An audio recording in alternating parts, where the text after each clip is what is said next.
اسلام میں آپ دیکھیں، جو میں نے کہا کہ یہ جو ہم آج دہشت گرد ہیں تو اس کے پیچھے کیا ہے، تو میں نے 1 to 1 مختلف چیزیں عرض کرنی ہیں، تو ان میں ایک چیز تو میں نے عرض کی کہ وہ جاہلیت ہے۔ دور جاہلیت کو جب بھی تازہ کرو گے اسلام ختم ہو جائے گا، دور جاہلیت جب تازہ کرو گے اسلام زوال پذیر ہوگا، مسلمان زوال پذیر ہوں گے۔ تو میں اسی کی مثال دے رہا ہوں، پہلی مثال دی، اب دوسری دیتا ہوں کہ جناب صدیق اکبر رضی اللہ عنہ نے جب نامزد کیا تو آپ نے اس دروازہ جو جاہلیت کا تھا اس کو روکا، اس فتنے کو روکا، اور جب بھی بالغ نظر حکمراں ہو اور بالغ نظر عوام ہو تو جاہلیت فروغ نہیں پا سکتی۔ جاہلیت کو روکنا ازحد ضروری ہے۔ جاہلیت صرف لسانیت سے زندہ نہیں ہوتی، جاہلیت صرف عصبیت سے زندہ نہیں ہوتی۔ جاہلیت کے زندہ ہونے کے لیے صرف اور صرف یہ کافی ہوتا ہے کہ جس صرف میں کا نعرہ لگانا، اور باقی اس کے بعد شیطان اپنا پورا کام کر چکا ہوتا ہے۔ تو جناب صدیق اکبر رضی اللہ عنہ نے حضرت سیدنا فاروق اعظم کو نامزد کیا، اور پھر آپ کے ہاتھ پر سب نے بیعت کی، اور پھر دنیا نے دیکھا کہ ایسی عظیم الشان اور تابناک سلطنت روئے زمین پر کبھی بھی مسلمانوں کو نہیں ملی، کہ 22 لاکھ مربع میل پر حکومت تھی۔ اور مزے کی بات یہ جو میں پہلے بھی بتا چکا ہوں کہ آج دنیا میں جو مسلم ممالک ہیں ان میں سب وہی علاقے ہیں جو جناب سیدنا فاروق اعظم رضی اللہ عنہ کے زمانے میں فتح ہوئے تھے، تو سارے علاقے اس میں شامل ہیں۔ یعنی آپ نے بنیاد ایسی رکھی، اس بنیاد کو اپنے خون جگر سے سینچا، یہاں تک کہ جب آپ نے حکومت سنبھالی تو آپ کا نکلتا ہوا 1.5 6 فٹ کا قد اور انتہائی طاقتور تھے، لیکن جب غالباً حج سے واپس آ رہے تھے تو جناب سیدنا فاروق اعظم رضی اللہ تعالیٰ عنہ تھک کے بیٹھے اور کہنے لگے، اے پروردگار عالم میرے کندھے دکھ گئے، دیتے تھکتے نہیں ہیں۔ جناب فاروق اعظم نے تو یہ فرمایا تھا 22 لاکھ مربع میل پر حکومت کرنے والا، اور اس زمانے کی ٹیکنالوجی آج بھی نہیں تھی، یہ معلوم نہیں کہ کل بارش ہوگی یا نہیں ہوگی، یہ پیشن گوئی بھی نہیں ہوتی تھی، برف باری ہوگی یا نہیں ہوگی، پیشن گوئی ہوتی تھی نہیں ہوتی تھی، قحط سالی ہوگی یا نہیں ہوگی، پیشن گوئی ہوتی تھی نہیں ہوتی تھی۔ اس زمانے میں آپ نے فرمایا فرات کے کنارے کتا بھی اگر بھوکا سو جائے تو عمر بن خطاب کی گردن پر اس کا بوجھ۔ بکر صدیق نے اس جاہلیت کو ختم کرنے کے لیے جناب حضرت سیدنا فاروق اعظم رضی اللہ عنہ کو نافذ نامزد کیا، اور پھر آپ نے اپنی خلافت کا جو شاندار ترین دور گزارا ہے وہ آپ کی شہادت پر منتج ہوا، اور عین جب آپ کو زخمی کیا گیا تو آپ نے اس چیز کو محسوس کیا کہ جب سرکار کے انتقال کے بعد جناب صدیق اکبر کی خلافت سے پہلے مسلمانوں میں انصار و مہاجر میں اختلاف ہوا کہ کون خلیفہ بنے گا، اس مسئلے کو صدیق اکبر نے اپنی معاملہ فہمی اور ذکاوت سے تو حل کر دیا، اور پھر اس کے فوراً بعد اپنے ماں باپ کے مسئلے کو بھی حل کر دیا۔ تو جناب عمر بن خطاب اس لیگیسی کو، ہم جسے لیگیسی کہتے ہیں نا،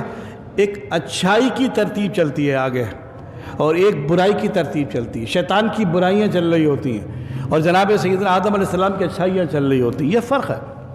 تو حضرت جناب سیدنا عمر بن خطاب رضی اللہ عنہ نے محسوس فرمایا، اور اس کے فوراً بعد آپ نے ایک بڑا عظیم الشان فیصلہ کیا، اور آپ نے فرمایا 6 لوگوں کی کمیٹی بنائی، جناب حضرت عثمان غنی، حضرت مولا علی، عبد الرحمن بن عوف، 3 اور صحابی تھے، کسی نے کہا اپنے بیٹے عبداللہ بن عمر کا بھی نام ڈالیں، تو فرمایا کہ نہیں، اہل تو ہے لیکن نام نہیں ڈالوں گا۔ کوئی یہ نہ کہے کہ عمر بن خطاب نے موروثیت قائم کی ہے، میں انشاءاللہ اس پر اگلی گفتگو اللہ نے چاہا تو اسی پہ عرض کروں گا، موروثیت قائم کی ہے نہیں۔ فرمایا ٹھیک ہے کمیٹی بناتے ہیں مگر یہ صرف ووٹ ڈالیں گے۔ اب آپ نے فرمایا کہ ان 6 کے 6 میں سے کسی ایک کو خلیفہ نامزد کرنا۔ بعض روایت دانوں نے عجیب بات کی ہے، اگر تم ان میں سے کسی پر متفق نہ ہو پاؤ تو سب کو قتل کر دینا، پھر نیا ڈھونڈنا۔ کیوں؟ وہ جو جاہلیت دوبارہ زندہ ہو جائے گی کہ بھئی یہ، حالانکہ ان حضرات کے اوپر تو کوئی زبان تان نہیں کر سکتا، لیکن فاروق اعظم رضی اللہ تعالیٰ عنہ نے ایک مثال قائم کی ہے کہ جب بھی کوئی شخص جس کا اثر و نفوذ ہوتا ہے، انفلوئنس ہوتا ہے، اگر اس کو چھوڑ دیں گے تو وہ جائے گا جس جگہ پہ، وہاں اس کے متبعین پیدا ہو جائیں گے، اس کے چاہنے والے عقیدت مند پیدا ہوں گے، وہ ابھاریں گے اس کو، اور بعد الخاصہ وہ ابھر جاتا ہے امت کے اندر، پھر فساد برپا ہوگا۔ فرمایا ان 6 میں سے ایک کو خلیفہ بنانا، اتفاق کرنا، اور نہیں ہو اب صدیق اکبر سیدنا فاروق اعظم رضی اللہ عنہ نے یہ جو کام کیا یہ کوئی عام کام نہیں تھا. عبد الرحمن بن عوف حضرت علی کے حق میں، حضرت عثمان کے حق میں دستبردار ہوئے، باقی جو تھے حضرت علی کے حق میں دو ادھر اس طرح صرف دو رہ گئے، حضرت عثمان حضرت علی. اور پھر اتفاق رائے سے عثمان غنی رضی اللہ عنہ کے خلافت کا مسئلہ حل کیا گیا کہ آپ خلیفہ ہوں گے. اور اسی وقت یہ بھی طے کیا گیا کہ جب حضرت عثمان غنی جب جو ہے اپنی خلافت چھوڑیں گے تو حضرت علی خلیفہ ہوں گے. یعنی یہ چاروں خلفاء کے مسئلے کو بڑی ہی معاملہ فہمی کے ساتھ، ذکاوت کے ساتھ اور دانشمندی کے ساتھ حل کر دیا گیا. یہ جب دور رہا اسلام عروج پاتا رہا اور کوئی ایسا فتنہ، کوئی ایسی چیز پروان نہیں چل پائی کہ جس نے جاہلیت کے دور کو زندہ کیا ہو. اسلام تابندہ رہا، اسلام پائندہ رہا. عصبیت جاہلیہ جو ہے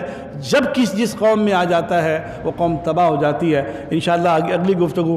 مزید اس حوالے سے عرض کریں گے. یہ آپ کی توجہ کے لیے یہ جو میں گفتگو عرض کر رہا ہوں یہ تو ویسے مسلسل ایک لیکچر ہونی چاہیے جو کم از کم 2-2.5 گھنٹے کا، تاکہ ایک تسلسل رہے. لیکن چونکہ وقت تنگ ہوتا ہے اور پھر ہمیں دوبارہ جوڑنا پڑتا ہے اپنی پچھلی پوری گفتگو کو، پھر آگے اس سے ہم لے کے اس کو چل رہے ہوتے ہیں. مقصد کیا ہے